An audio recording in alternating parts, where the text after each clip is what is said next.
Welcome to commerce classes second PUC accountancy preparatory ಎಕ್ಸಾಮ್ಗೆ related ಆಗಿ ಇವತ್ತಿನ ವಿಡಿಯೋದಲ್ಲಿ ನಾವು ಡಿಸ್ಕಸ್ ಮಾಡ್ತಾ ಇದೀವಿ. ವೆರಿ ಇಂಪಾರ್ಟೆಂಟ್ ಕ್ವಶನ್ಸ್ ಆಗಿರ್ಬೋದು, ಸಿಲೆಬಸ್ ಆಗಿರ್ಬೋದು, 6 ಮಾರ್ಕ್ಸ್ ಅಂಡ್ 12 ಮಾರ್ಕ್ಸ್ಗೆ ಕಂಪಲ್ಸರಿ ಕ್ವಶನ್ಸ್ ಯಾವ್ಯಾವ್ದೆಲ್ಲ ಇರುತ್ತೆ ಅಂತ ಇವತ್ತಿನ ವಿಡಿಯೋದಲ್ಲಿ ಡಿಸ್ಕಸ್ ಮಾಡೋಣ. ಪ್ರಿಪ್ರೇಟರಿ ಎಕ್ಸಾಮ್ ತುಂಬಾ ಜನಕ್ಕೆ ಈ ಮಂತ್ 15th ಇಂದ ಇದೆ. ಹಾಗೇನೆ ಕೆಲವರಿಗೆ ಈ ಮಂತ್ ಎಂಡಿಂಗ್ ಅಲ್ಲಿ ಕೂಡ ಇರ್ಬೋದು. ಬಟ್ ಈ ಮಂತ್ ಅಲ್ಲಿ ಪ್ರಿಪರೇಟರಿ ಎಕ್ಸಾಮ್ ಇರೋದಂತೂ ನಿಜ.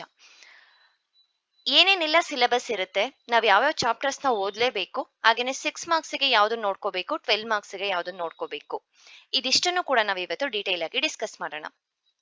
ಇಲ್ಲಿ ಪಕ್ಕದಲ್ಲಿ ನೀವು ಸಿಲೆಬಸ್ ಅನ್ನ ನೋಡ್ಬೋದು. First test, mid term, second test ಅಂತ ಒಂದಿಷ್ಟು ಸಿಲೆಬಸ್ ಅನ್ನ ನಮ್ಗೆ ಸಪರೇಟ್ ಮಾಡಿದ್ರು, ಹೌದಲ್ವಾ? ಬಟ್ ಪ್ರಿಪ್ರೇಟರಿ ಆಗಿರ್ಬೋದು ಹಾಗೆ ಆನ್ಯುವಲ್ ಎಕ್ಸಾಮ್ಗೆ ಹೋಲ್ ಸಿಲೆಬಸ್ ಇರುತ್ತೆ. ಅಂದ್ರೆ ಕಂಪ್ಲೀಟ್ ಆಗಿ ಈ ಎಲ್ಲಾ ಫುಲ್ ಸಿಲೆಬಸ್ ನಿಮ್ಗೆ ಪ್ರಿಪ್ರೇಟರಿ ಎಕ್ಸಾಮ್ಗೆ ಇರೋವಂಥದ್ದು. ಏನಕ್ಕೆ ಈ ಪ್ರಿಪ್ರೇಟರಿ ಎಕ್ಸಾಮ್ ಅನ್ನ ಮಾಡ್ತಾರೆ? ಪೂರ್ವ ಸಿದ್ಧತಾ ಪರೀಕ್ಷೆ ಅಂದ್ರೆ ನಿಮಗೆ ಮಾರ್ಚ್ 1 ಇಂದ ಎಕ್ಸಾಮ್ ಸ್ಟಾರ್ಟ್ ಆಗ್ತದೆ. ಮಾರ್ಚ್ 1ರಿಂದ ಮಾರ್ಚ್ 20ರವರೆಗೂ ಫೈನಲ್ ಟೈಮ್ ಟೇಬಲ್ ಬಿಟ್ಟಿದ್ದಾರೆ, ಎಲ್ರಿಗೂ ಕೂಡ ಗೊತ್ತಿದೆ, ಹೌದಲ್ವಾ? ನಿಮ್ಮ ಪ್ರಿಪರೇಷನ್ ಯಾವ ರೀತಿ ಇದೆ ಅನ್ನೋದನ್ನ ಚೆಕ್ ಮಾಡೋದಕ್ಕೋಸ್ಕರ ಈ ಪೂರ್ವ ಸಿದ್ಧತಾ ಪರೀಕ್ಷೆಗೆ ಮುಂತ ನಿಮ್ಮ ಸಿದ್ಧತೆಯನ್ನ ಪರೀಕ್ಷೆ ಮಾಡುವಂತದ್ದು. ಹಾಗಾಗಿ ಎಲ್ಲಾ ಸಿಲೆಬಸ್ ಕೂಡ ಇದರಲ್ಲಿ ಕವರ್ ಆಗಿರುತ್ತೆ. ಇಷ್ಟೋ ಚಾಪ್ಟರ್ಸ್ ನಾವು ನೋಡ್ಕೋಬೇಕು. ಹಾಗೆ ಯಾವ್ಯಾವ ಚಾಪ್ಟರ್ಸ್ 12 ಮಾರ್ಕ್ಸ್ಗೆ ಇಂಪಾರ್ಟೆಂಟ್, ಯಾವ್ಯಾವ ಚಾಪ್ಟರ್ಸ್ 6 ಮಾರ್ಕ್ಸ್ಗೆ ಇಂಪಾರ್ಟೆಂಟ್ ಅನ್ನೋದನ್ನ ನೋಡೋಣ. ಫಸ್ಟ್ ನಾವು 6 ಮಾರ್ಕ್ಸ್ ಕ್ವಶನ್ಸ್ ಅನ್ನ ನೋಡೋಣ. 6 ಮಾರ್ಕ್ಸ್ಗೆ ನಿಮ್ಗೆ ಎಷ್ಟು ಕ್ವಶನ್ಸ್ ಕೊಟ್ಟಿರ್ತಾರೆ? 5 ಕ್ವಶನ್ಸ್ ಕೊಟ್ಟಿರ್ತಾರೆ. ಅದರಲ್ಲಿ ನೀವೇನ್ ಮಾಡ್ಬೇಕು? 3 ಕ್ವಶನ್ಸ್ ಅನ್ನ ಅಟೆಂಡ್ ಮಾಡ್ಬೇಕು. ಒಂದು ಕ್ವಶನ್ಗೆ 6 ಮಾರ್ಕ್ಸ್ ಇರುತ್ತೆ. ಟೋಟಲ್ ನಿಮ್ಗೆ 18 ಮಾರ್ಕ್ಸ್ ಇರುವಂತದ್ದು 6 ಮಾರ್ಕ್ಸ್ ಮೈನ್ ಅಲ್ಲಿ.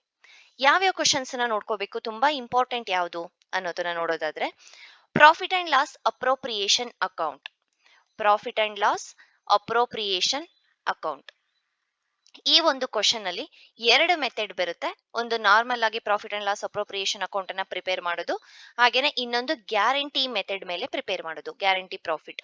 ಅಂದ್ರೆ ಕಂಪಲ್ಸರಿ ನಾವು ಒಂದು ಹೊಸ ಪಾರ್ಟ್ನರ್ನ ಅಡ್ಮಿಟ್ ಮಾಡುವಾಗ ನಾನು ಇಷ್ಟು ಗ್ಯಾರಂಟಿ ಪ್ರಾಫಿಟ್ ನಿಮಗೆ ಕೊಟ್ಟೆ ಕೊಡ್ತೀನಿ ಅಂತ ಹೇಳ್ಬಿಟ್ಟು ಗ್ಯಾರಂಟಿ ಕೊಡೋದು, ಫರ್ಮ್ ಕೊಡೋದಾಗಿರ್ಬೋದು ಅಥವಾ ಪಾರ್ಟ್ನರ್ಸ್ ಕೊಡೋದಾಗಿರ್ಬೋದು. ಇದು ಗ್ಯಾರಂಟಿ ಮೆಥಡ್ ಮೇಲೂ ಕೂಡ ಪ್ರಾಬ್ಲಮ್ಸ್ 3 ಪ್ರಾಬ್ಲಮ್ಸ್ ನಾನು ಅಪ್ಲೋಡ್ ಮಾಡಿದ್ದೀನಿ. ಹಾಗೆ profit and loss appropriation account ಹಾಗೆ ಟಾಪಿಕ್ ಮೇಲೂ ಕೂಡ ತುಂಬಾನೇ ಪ್ರಾಬ್ಲಮ್ಸ್ ಅಪ್ಲೋಡ್ ಆಗಿದೆ. Second PUC accountancy play list ಅಲ್ಲಿ ಚೆಕ್ ಮಾಡಿದ್ರೆ ನಿಮ್ಗೆ ಎಲ್ಲಾ ಈ ಟಾಪಿಕ್ ಗೆ ರಿಲೇಟೆಡ್ ಎಲ್ಲಾ ವಿಡಿಯೋಸ್ಗಳು ಕೂಡ ಸಿಗುತ್ತೆ. ಇದು ಒಂದು important question. Profit and loss appropriation account ಮೇಲೆ ಒಂದು ಕ್ವಶನ್ ಇರುತ್ತೆ. ಈ ಕ್ವಶನ್ ಇಲ್ಲ ಅಂದ್ರೆ interest on drawing, interest on drawing, interest on drawing ಏನಿದೆ ಇದ್ರ ಮೇಲೂ ಕೂಡ ನಿಮ್ಗೆ ಒಂದು 6 ಮಾರ್ಕ್ಸ್ಗೆ ಕ್ವಶನ್ ಇರುವಂತದ್ದು. ಪ್ರಾಡಕ್ಟ್ ಮೆಥಡ್ ಆಗಿರ್ಬೋದು. ಈಗ ಇತ್ತೀಚೆಗೆ ನಿಮ್ಗೆ ಮಾಡೆಲ್ ಕ್ವಶನ್ ಪೇಪರ್ ಅಲ್ಲಿ ಅವರೇಜ್ ಮೆಥಡ್ ಅಥವಾ ಶಾರ್ಟ್ ಕಟ್ ಮೆಥಡ್ ಅನ್ನ ಕೇಳಿದ್ರು. ಸೊ ಇದ್ರಲ್ಲೂ 2 ಮೆಥಡ್ ಇದೆ. 2 ಮೆಥಡ್ ಕೂಡ ಇಂಪಾರ್ಟೆಂಟ್. ಈ 2 ಟಾಪಿಕ್ ನೀವು ನೋಡ್ಕೊಳ್ಳೇಬೇಕು. 6 ಮಾರ್ಕ್ಸ್ಗೆ ಒಂದು ಕಂಪಲ್ಸರಿ ಕ್ವಶನ್ ಬಂದೇ ಬರುತ್ತೆ. ನೆಕ್ಸ್ಟ್ 6 ಮಾರ್ಕ್ಸ್ಗೆ ಗೇನ್ ರೇಷಿಯೋ, ಗೇನ್ ರೇಷಿಯೋ ಅಥವಾ ಸ್ಯಾಕ್ರಿಫೈಸ್ ರೇಷಿಯೋ. ಸ್ಯಾಕ್ರಿಫೈಸ್ ರೇಷಿಯೋ ಅಥವಾ ಗೇನ್ ರೇಷಿಯೋ ಮೇಲೆ ಒಂದು ಪ್ರಾಬ್ಲಮ್ 6 ಮಾರ್ಕ್ಸ್ಗೆ ಇರುತ್ತೆ. ಇಲ್ಲ ಅಂತ ಹೇಳಿದ್ರೆ NPSR, new profit sharing ratio. ಈ 3 ಟಾಪಿಕ್ ಅಲ್ಲಿ ನಮಗೆ ಒಂದು ಕ್ವಶನ್ ಇರುತ್ತೆ 6 ಮಾರ್ಕ್ಸ್ಗೆ. ಗೇನ್ ರೇಷಿಯೋ ಆಗಿರ್ಬೋದು ಅಥವಾ ಸ್ಯಾಕ್ರಿಫೈಸ್ ರೇಷಿಯೋ ಆಗಿರ್ಬೋದು. ಇವೆರಡು ಕೂಡ ತುಂಬಾ ಸಿಂಪಲ್ ಇರುತ್ತೆ. ಫಾರ್ಮುಲಾ ಒಂದು ಚೇಂಜ್ ಇರುತ್ತೆ, ರಿವರ್ಸ್ ಆಗುತ್ತೆ ಅಷ್ಟೇನೆ. ಈ 2 ಟಾಪಿಕ್ ಮೇಲೂ ಕೂಡ ವಿಡಿಯೋಸ್ ಇದೆ. ನಾನು ಇನ್ನು ಕೂಡ ನಿಮಗೆ ಮಾಡೆಲ್ ಕ್ವಶನ್ ಪೇಪರ್ ಅಲ್ಲಿ ಏನೇನ್ ಕೇಳಿದ್ದಾರೆ, 3 ಮಾಡೆಲ್ ಕ್ವಶನ್ ಪೇಪರ್ ಅಲ್ಲಿ ಕೇಳಿರೋ 6 ಮಾರ್ಕ್ಸ್ ಕ್ವಶನ್ ಅನ್ನ ನಾನು ಇನ್ನೊಂದು 2 ಡೇಸ್ ಅಲ್ಲಿ ನಿಮ್ಗೆ ಎಲ್ಲದೂ ಕೂಡ ಅಪ್ಲೋಡ್ ಮಾಡ್ತೀನಿ. ನಿಮ್ಗೆ ಖಂಡಿತ ಹೆಲ್ಪ್ ಆಗುತ್ತೆ. ಪ್ರಿಪರೇಟರಿಗೂ ಕೂಡ ಹೆಲ್ಪ್ ಆಗುತ್ತೆ, ಆನ್ಲೈನ್ ಎಕ್ಸಾಮ್ಗೂ ಕೂಡ ಹೆಲ್ಪ್ ಆಗುತ್ತೆ. NPSR ಅಷ್ಟೇನೆ ತುಂಬಾ ಇಂಪಾರ್ಟೆಂಟ್. ಈ ಟಾಪಿಕ್ ನೀವು ನೋಡ್ಕೊಳ್ಳೇಬೇಕಾಗುತ್ತೆ. ನೆಕ್ಸ್ಟ್ ಇನ್ನೊಂದು 6 ಮಾರ್ಕ್ಸ್ಗೆ important chapter, death of a partner.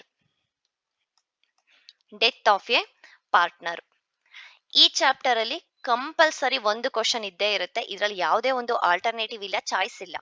ಇದರಲ್ಲಿ ಗೇನ್ ರೇಷಿಯೋ ಕೇಳ್ಬೋದು, ಸಾಕ್ರಿಫೈ ಕೇಳ್ಬೋದು ಅಥವಾ NPSR ಕೇಳ್ಬೋದು, ಒಂದು ಬರುತ್ತೆ, ಹೌದಲ್ವಾ? ಇದರಲ್ಲಿ ಪ್ರಾಫಿಟ್ ಅಂಡ್ ಲಾಸ್ ಅಥವಾ ಇಂಟ್ರೆಸ್ಟ್ ಆನ್ ಡ್ರಾಯಿಂಗ್ ಕೇಳ್ಬೋದು. But death of a partner ಅಲ್ಲಿ ಒಂದು ಕ್ವಶನ್ ಕಂಪಲ್ಸರಿ ಬರುತ್ತೆ. ಪಾರ್ಟ್ನರ್ಸ್ ಕ್ಯಾಪಿಟಲ್ ಅಕೌಂಟ್ ಪ್ರಿಪೇರ್ ಮಾಡೋದಕ್ಕೆ ಕೇಳ್ತಾರೆ ಅಥವಾ ಎಕ್ಸಿಕ್ಯೂಟರ್ ಅಕೌಂಟ್ ಅನ್ನ ಪ್ರಿಪೇರ್ ಮಾಡೋದಕ್ಕೆ ಕೇಳುವಂತದ್ದು. ಕಂಪನೀಸ್ ಆಕ್ಟ್ 2013 ಶೆಡ್ಯೂಲ್ 3 ಪ್ರಕಾರ ಕಂಪನೀಸ್ ಆಕ್ಟ್ 2013 ಪ್ರಕಾರ ನಮಗೆ ಒಂದು ಪ್ರಾಫಿಟ್ ಅಂಡ್ ಲಾಸ್ ಅಕೌಂಟ್ ನ ಪ್ರಿಪೇರ್ ಮಾಡೋದಾಗಿರ್ಬೋದು ಅಥವಾ ಬ್ಯಾಲೆನ್ಸ್ ಶೀಟ್ ಅನ್ನ ಪ್ರಿಪೇರ್ ಮಾಡೋದು ಕೇಳುವಂಥದ್ದು 6 ಮಾರ್ಕ್ಸ್ ಗೆ one of the important topic. ಈ ಚಾಪ್ಟರ್ ಅಲ್ಲಿ ಒಂದು ಕ್ವಶನ್ ಇದ್ದೇ ಇರುತ್ತೆ. ನೆಕ್ಸ್ಟ್ ಆಪರೇಟಿಂಗ್ ಆಕ್ಟಿವಿಟಿ, ಒಂದು cash flow from investing activity, operating activity, financing activity ಅಂತ ಓದ್ತೀವಿ ಅಲ್ವಾ. ಈ ಮೂರರಲ್ಲಿ ಒಂದು ಕ್ವಶನ್ ಇರುತ್ತೆ. ನಾವು ಮಾಡೆಲ್ ಕ್ವಶನ್ ಪೇಪರ್ ನ ನೋಡಿದಾಗ ಮೂರು ಮಾಡೆಲ್ ಕ್ವಶನ್ ಪೇಪರ್ ಅಲ್ಲಿ 3 ಟಾಪಿಕ್ ಮೇಲೂ ಕೇಳಿದ್ದಾರೆ. ತುಂಬಾನೇ ಇಂಪಾರ್ಟೆಂಟ್ ಆಗುತ್ತೆ. Operating activity, financing activity, investing activity. ಈಗ ಇಷ್ಟು 5 ಚಾಪ್ಟರ್ ಓದ್ಲೇಬೇಕಾ ನಾವು ಅಂತ ಕೇಳಿದ್ರೆ ನೀವು ಇದರಲ್ಲಿ ಯಾವ್ದಾದ್ರು ಒಂದು ಚಾಪ್ಟರ್ ನ ಸ್ಕಿಪ್ ಮಾಡಬಹುದು.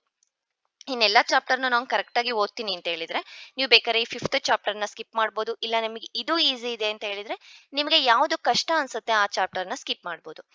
Profit and loss appropriation account easy ಇರುತ್ತೆ, ನೀವು ಮಾಡಬಹುದು. ಇಂಟ್ರೆಸ್ಟ್ ಆನ್ ಡ್ರಾಯಿಂಗು ಅಷ್ಟೇನೆ. ಈ ಎರಡರಲ್ಲಿ ಒಂದು ಕ್ವಶನ್ ಬರುತ್ತೆ ಅಂದಾಗ ನಾವು ಈ ಟಾಪಿಕ್ ಅನ್ನ ಕಲಿಲೇಬೇಕು. Gain ratio, sacrifice ratio, NPSR ಈ ಮೂರರಲ್ಲಿ ಒಂದು question. Death of a partner ಮೇಲೆ ಕಂಪಲ್ಸರಿ ಒಂದು ಕ್ವಶನ್. ಕಂಪನೀಸ್ ಆಕ್ಟ್ 2013 ಪ್ರಕಾರ ಒಂದು ಕಂಪಲ್ಸರಿ ಕ್ವಶನ್ ಇರುತ್ತೆ. ಈ 2 ಚಾಪ್ಟರ್ ಫಿಕ್ಸ್ ಆಗಿ ಇನ್ನೊಂದು ಚಾಪ್ಟರ್ ನೀವು ಯಾವ್ದನ್ನ ನೋಡ್ಕೊಳ್ತೀರಾ ನೋಡಿ. ಬಟ್ ಚಾಯ್ಸ್ ನ ನೀವು ಬಿಡ್ತಾ ಇದ್ದೀರಾ ಅಂತ ಹೇಳಿದಾಗ ಒಂದು ಚಾಪ್ಟರ್ ನ ನೀವು ಓದ್ತಿರೋ ಚಾಪ್ಟರ್ ನ ಕಂಪ್ಲೀಟ್ ಆಗಿ ಓದ್ಬೇಕು. ಯಾವುದೇ ಕ್ವಶನ್ ಕೇಳಿದ್ರು ನಿಮ್ಗೆ ಆನ್ಸರ್ ಮಾಡೋ ರೀತಿ ಇರಬೇಕು. ಇಲ್ಲ ಅಂದ್ರೆ ಯಾವ್ದಾದ್ರು 4 ಚಾಪ್ಟರ್ ನ ಓದ್ಕೊಳ್ಳಿ, ಅದರಲ್ಲಿ ಯಾವ್ದಾದ್ರು 3 ಅಂತೂ ನೀವು ಅಟೆಂಡ್ ಮಾಡಬಹುದು. ಇದು 6 ಮಾರ್ಕ್ಸ್ ಗೆ ಇಂಪಾರ್ಟೆಂಟ್ ಇರುವಂತದ್ದು. ನೆಕ್ಸ್ಟ್ 12 ಮಾರ್ಕ್ಸ್ ಗೆ ಇಂಪಾರ್ಟೆಂಟ್ ಕ್ವಶನ್ಸ್ ಯಾವ್ಯಾವ್ದಿದೆ ಅಂತ ನೋಡೋಣ. 6 ಕ್ವಶನ್ಸ್ ನ ಕೊಟ್ಟಿರ್ತಾರೆ. ಅದರಲ್ಲಿ ನಾವು 3 ಕ್ವಶನ್ಸ್ ಅನ್ನ ಅಟೆಂಡ್ ಮಾಡಬೇಕು. ಒಂದು ಕ್ವಶನ್ ಗೆ 12 ಮಾರ್ಕ್ಸ್ ಇರುತ್ತೆ. ಟೋಟಲ್ 36 ಮಾರ್ಕ್ಸ್ ಈ ಒಂದು ಮೇನ್ ಇಂದ ಇರುವಂತದ್ದು. 12 ಮಾರ್ಕ್ಸ್ ಇಂದ ಇರೋದು. ಯಾವ್ಯಾವ್ದೆಲ್ಲ ಇಂಪಾರ್ಟೆಂಟ್ ಕ್ವಶನ್ಸ್ ಇದೆ ಅಂತ ನೋಡೋದಾದ್ರೆ ಫಸ್ಟ್ ನಿಮ್ಗೆ ಒಂದು ಕ್ವಶನ್ ಅಡ್ಮಿಷನ್ ಅಥವಾ retirement. Admission or retirement of a partner ಅಲ್ಲಿ ಒಂದು ಕ್ವಶನ್ ಇರುತ್ತೆ. ಆಲ್ಮೋಸ್ಟ್ 90% ಅಡ್ಮಿಷನ್ ಅಲ್ಲಿ ಇರ್ಬೋದು. ಇನ್ನೊಂದು 30% ನಾವು ಇದರಿಂದ ರಿಟೈರ್ಮೆಂಟ್ ಇಂದ ಎಕ್ಸ್ಪೆಕ್ಟ್ ಮಾಡಬಹುದು. ಹಾಗಾಗಿ ಈ ಎರಡರಲ್ಲಿ ಒಂದು ಕ್ವಶನ್ ಅಂತೂ ಕಂಪಲ್ಸರಿ ಇರುತ್ತೆ. ಎರಡು ಸೇಮ್ ಮೆಥಡ್ ಬರುತ್ತೆ, ಸ್ವಲ್ಪ ಮಾತ್ರ ಚೇಂಜ್ ಇರುವಂತದ್ದು. ಗುಡ್ ವಿಲ್ ಅಲ್ಲಿ ನೀವು ಈ ಎರಡನ್ನು ಕೂಡ ನೋಡ್ಕೋಬೇಕಾಗತ್ತೆ. Next one dissolution of partnership firm. Next one ಏನಿದೆ ಡಿಸ್ಸೊಲ್ಯೂಷನ್. ಈ ಚಾಪ್ಟರ್ ಅಲ್ಲೂ ಅಷ್ಟೇನೆ ನಿಮ್ಗೆ ಒಂದು ಕ್ವಶನ್ 12 ಮಾರ್ಕ್ಸ್ ಗೆ ಇರುವಂತದ್ದು ಕಂಪಲ್ಸರಿ ಕ್ವಶನ್. ಇದರಲ್ಲಿ ಯಾವುದೇ ಆಲ್ಟರ್ನೇಟಿವ್ ಇಲ್ಲ. ಈ ಚಾಪ್ಟರ್ ಅಲ್ಲೂ ಕೂಡ ಒಂದು ಕ್ವಶನ್ ಇರುತ್ತೆ. ನೆಕ್ಸ್ಟ್ ಶೇರ್ಸ್ ಮೇಲೆ ಜರ್ನಲ್ ಎಂಟ್ರೀಸ್ 12 ಮಾರ್ಕ್ಸ್ ಗೆ ಇರುವಂತದ್ದು. ಇನ್ನೊಂದು ಡಿಬೆಂಚರ್ ಚಾಪ್ಟರ್ ಅಲ್ಲೂ ಅಷ್ಟೇನೆ ಜರ್ನಲ್ ಎಂಟ್ರೀಸ್ 12 ಮಾರ್ಕ್ಸ್ ಗೆ ಒಂದು ಕ್ವಶನ್ ಇರುತ್ತೆ. Next 5th one comparative or common size.